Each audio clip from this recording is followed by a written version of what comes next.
My name's Simon O'Rourke and I run a tree carving business, so I do large scale wood sculpture.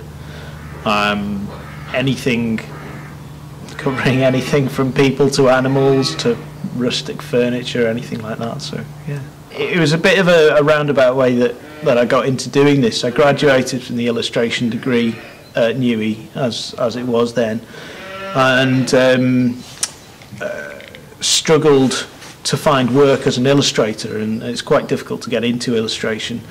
But I wanted to get some work in the meantime and ended up doing tree surgery. So I learned how to use the chainsaws in that. I learned a lot about the trees and the wood and the way it works.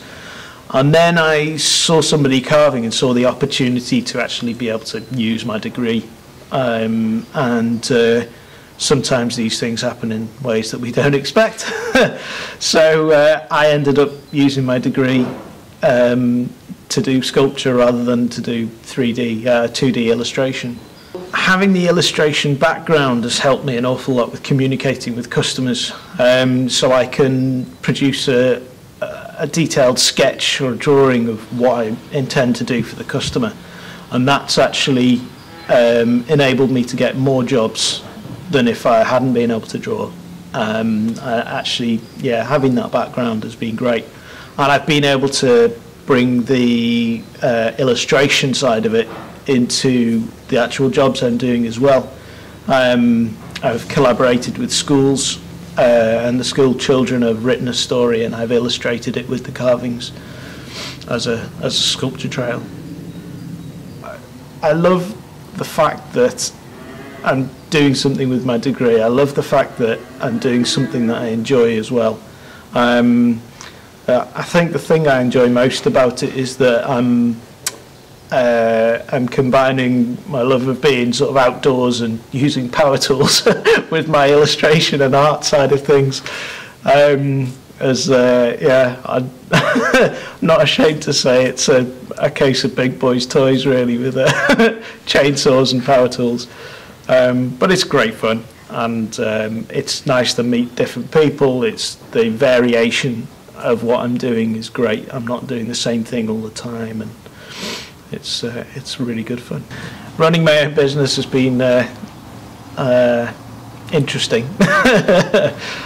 There's been a lot of ups and downs. Being an artist, I didn't find it easy on the organisation side of things. It's not something that comes naturally to me. But the key thing I found was involving other people, asking for help, not being afraid to pay out to have somebody help you, because the amount of time it takes for me to do my own books, I could be earning twice as much as paying somebody doing carving work. So it swings and roundabouts, but asking for help is the biggest thing, I would say. I do have plans for the future for the business. With it being focused around me and my own work, it's more difficult to expand in terms of employees.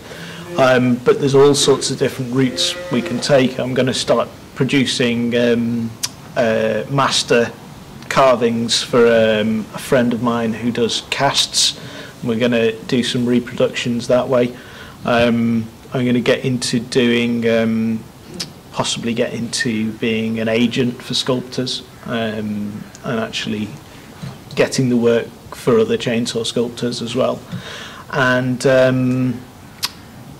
the other side of it is I'd really like somebody to be able to carry on the business after I can't carve anymore, so I'd like to take on an apprentice at some point. I need the groundwork in place before I do that, though.